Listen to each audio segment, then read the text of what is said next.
வணக்கம் தோழர்களே! நாம் அரசியல் களம் அப்படின்ற ஒரு நிகழ்ச்சி தொகுப்புல இணைஞ்சிருக்கோம். நம்ம அன்றாட அரசியல பத்தி விவாதிச்சுட்டு வரோம். நம்ம இன்னைக்கு என்ன விவாதிக்க போறோம்னா, ஒரு கட்சி எப்படி அணுகணும்? அ ஒரு தேர்தல் ஒரு அரசு அமைக்கணும் அப்படின்னா, அந்த ஒரு நல்ல அரசாங்கம், நம்மளுக்கு சாதகமான அரசாங்கம், இல்ல அதிக பலனை கொடுக்கக்கூடிய அரசாங்கம் எப்படி இருக்கணும்?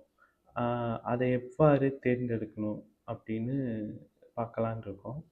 நம்ம எல்லா கட்சியும் சேர்த்து பார்க்குறப்ப, ஒரு நல்ல அரசாங்கம், ஒரு ஆரோக்கியமான அரசாங்கம் அமையணும்னா, அது யார் தலைமையில அமையணும்னு நான் விரும்புறேன்னா, அது தொல் திருமாவளவன் தலைமையில தான் அமையணும் அப்படின்னு நான் விரும்புறேன். ஆனா இங்க ஜாதிய கட்டமைப்பு மற்றும் பல சூழல் காரணமாக அது சாத்தியமற்ற சூழல் நிலவுறதுனால, நம்ம அதுக்கு அடுத்த நிலையில ஒரு பாசிபிலிட்டி அதிகமாக, அதாவது ஒரு வாய்ப்புக்கள், அ ஒரு சூழல் நிகழ்வதற்கான வாய்ப்புக்கள் அதிகமா அடுத்த கட்டத்துல இருக்கிற கட்சி எது? அதுக்கு எதுக்கு ஆதரவு தெரிவிக்கலாம் அப்படின்னா, டிஎம்கேக்கு தெரிவிக்கலாம். இப்போ கரூர் சம்பவத்துக்கு அப்புறம் அ டிஎம்கேவுக்கு வலுவிழப்பது போல தோணுது. நண்பர்கள் நெறைய பேர் இது அ அரசாங்கம், ஆளுகின்ற அரசாங்கம் செய்கிற சூழ்ச்சி அப்படின்னு, தாவேகாவினர் ஒரு ஏமாற்றப்பட்டாங்க அப்படின்னும் பல ஒரு பிம்பங்களை கட்டமைத்து வருகின்றனர். இந்த மாதிரியான பிம்பம் ஒரு மோசமான மனநிலை.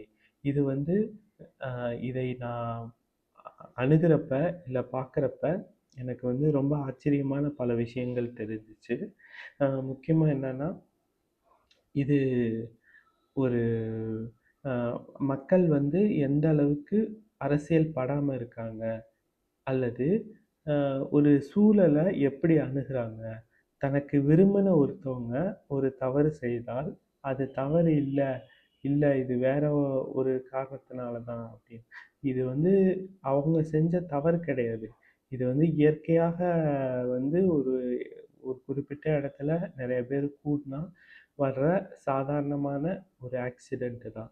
அத ரியாலிட்டிய புரிஞ்சு, அ அதுக்கேத்த மாதிரியான முடிவுகள் எடுக்கணும்.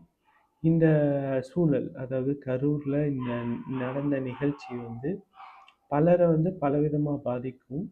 இது ஓட்டரசியல பாதிக்கும் என்ற பட்சத்தில், திமுகவினர் அரசாங்கத்தை அமைக்கிறதுக்கு அடுத்த தேர்தல்ல இது பாதிப்பா அமையுதுன்னா, அது மக்களுக்கான நிறைய பிரச்சனைகளை கொண்டு வரும் அப்படின்றது என்னோட அ யூகம். எப்படி நடக்குதோ என்னது அப்படின்றது, அது சூழல பொறுத்து தான் அமையும். சரி, வெயிட் பண்ணுவோம் அடுத்த தேர்தல் வரைக்கும்.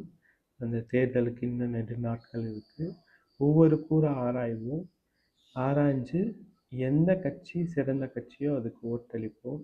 அதனால ஜனநாயகத்தையும், அரசாங்க கட்டமைப்பையும், நம்மளோட தரத்தையும் மேம்படுத்துவோம். நன்றி.